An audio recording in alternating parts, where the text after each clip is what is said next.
Hey everybody, this is Jack Acid bringing you the single worst race of my F1 2011 playing career.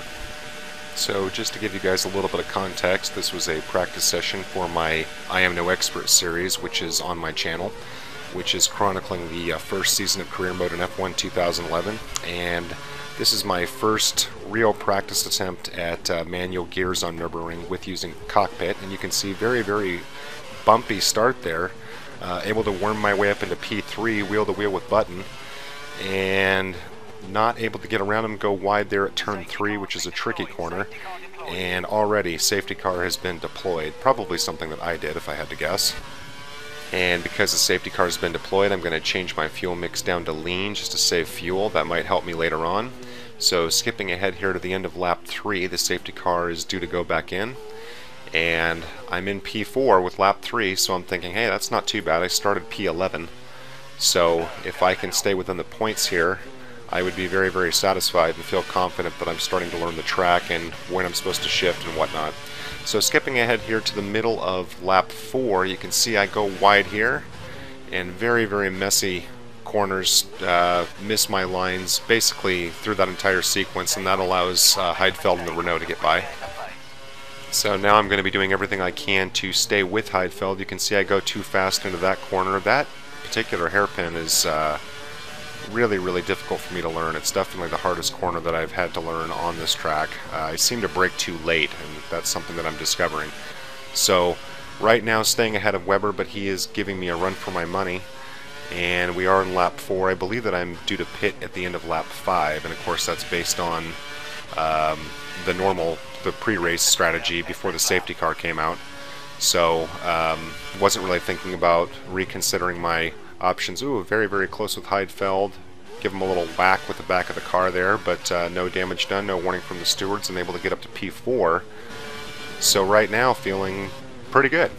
So here we are skipping ahead to the end of lap 5, and you can see here's my first off, and that's going to let 3 cars by, and I drop from P4 to P7 just like that.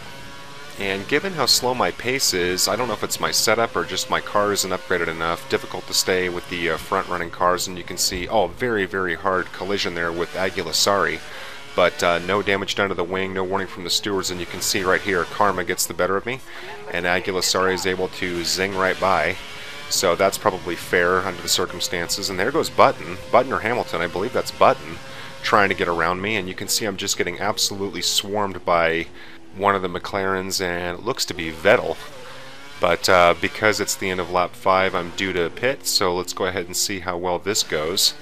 And you can see it's a very busy pit lane, and you can see what happens here. The Lollipop Man starts to release me, but no, we got to let about 50 cars go by, and I just dropped a lot of positions. See that little twitch as I'm coming out of the pit, kind of the swerving around? I'm not sure what's going on there. That's the AI or the game just doing that. Kind of funny.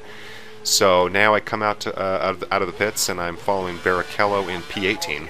And this is where it would be really beneficial to know what the other teams are doing in terms of pit strategies, kind of like when the weather's changing. It would be a nice addition to 2012 to know. I know that once in a while the engineer will tell you that, oh, you know, so-and-so's due to pit within 5 laps. That's not very specific, and it seems kind of arbitrary. Skipping ahead here to the middle of lap 6, you can see now I'm going wheel to wheel with Kobayashi in the Sauber. And we'll see what happens at the hairpin that I absolutely hate. I go wide, ride the edge of the track, and there's nothing I can do. I have to yield and let the Sauber by. But the point I was going to make is that it would be nice to know what the pit strategies are, because I do know that quite a few people still haven't pit. And I'm wondering now how many positions I can make up when that happens. But I guess we will find out, assuming that I can keep it on course. And you can see that I'm struggling to stick with the Sauber. And now Bohemian, the Toro Rosso, is giving me a hard time. DRS has been enabled, and it's a little tricky going around that little loop there. And you can see Aguilasari and I make slight contact. He wobbles a bit, but I am able to stay ahead of him and get a little aggressive on the curb. And you can see I get a warning from the stewards. And here's where the rest of the field, or most of the rest of the field, is going to go into pit. So we'll see how many positions I can pick up. Quite a few cars in there. I see my teammate has pit now, so dropping down to P14 and coming out right on top of Maldonado and able to swing around him. That was kind of a nice pass, one of the very few. And let's see if I can get back up with the Sauber. You can see there's a string of cars in front of me, and right now I'm feeling like, okay, lap 7. Ooh, contact with Kobayashi. Didn't mean to do that, just a little late on my turn there. But I'm still feeling like, okay, maybe I can get back into the points here. Right now running P12, following Barrichello, and a string of a number of cars. Boy, it would be really, really nice to get ahead of this group. I mean, if I could just even swing P10, I would be pretty satisfied. You can see I do a little lawn mowing there, trying to stay ahead of Kobayashi, feeling serious pressure. And AI pretty slow through here, able to get around Barrichello. You can see that I do cut the chicane just ever so slightly, but I was trying to avoid contact, but then I lose it. And there we go. Hit the wall. That's pretty much going to mean the end of my race in terms of a good result. So I'm going to go ahead and stay out, and as we all know, these 20% races, doing 2 pit stops is just brutal. But there's a lot of understeer now without the front wing, and I'm pretty much debating. That was actually trying to make a hard turn into that chicane, and you can see that I just have no options. So I guess I'll go ahead and go into pit to get a new wing. Why not? Maybe not. I'm going to go ahead and pull a Kimi, although his excuse was rain, and completely missed the pit exit. Now things are pretty much a complete disaster. Skipping ahead here to lap 8. And here's where it all really starts to fall apart. You can see I go into the gravel here. Again, I do not have a front wing, and all of the delicate learning that I've been doing in terms of these turns has just completely fallen by the wayside, and now I'm struggling just to even keep it on the tarmac. And for the 3rd time in a row into the gravel, I just have absolutely no steering, and I'm going to drop all the way back to 21st. And by the time you're getting past by Liuzzi, pretty much a bad day at the office. And now Trui wants to get in on the action, and he's able to get by 2 Jarno. And that's okay, I'm going to go ahead and let the car behind him by 2. So now I'm running P23, and I have to get back in to get a new wing just to at least suffer just a little bit less to get through this. And you can see still way too much understeer, go way over the grass, and that's going to be a penalty. And right now pretty much thinking things cannot get much worse. You can see my understeer working against me here. Clip the wall with my tires, but gonna go ahead and get a new wing, and you can see just how much of a difference it makes, which is 0. Go off the track again, and now I'm being lapped by the leaders.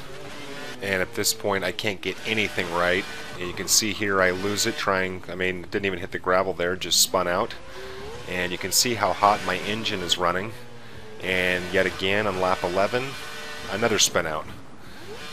And at this point I'm thinking, you know, maybe I can just blow my engine and get this race over with. So from this point on, I basically do my best to actually try and blow the engine. It's never actually happened to me. You can hear how badly I'm abusing the gearbox. I'm flying over curbs, and unfortunately for me, I was never able to blow up the engine, and I had to just sort of suffer through it and finally finish, it looks like P22. So there you have it, the worst race of my F1 2011 playing career. Finished 22nd, dropping back 15 places. So boy oh boy, I can't wait to do this race for real. I'll have to wait and see what happens. Thanks for watching.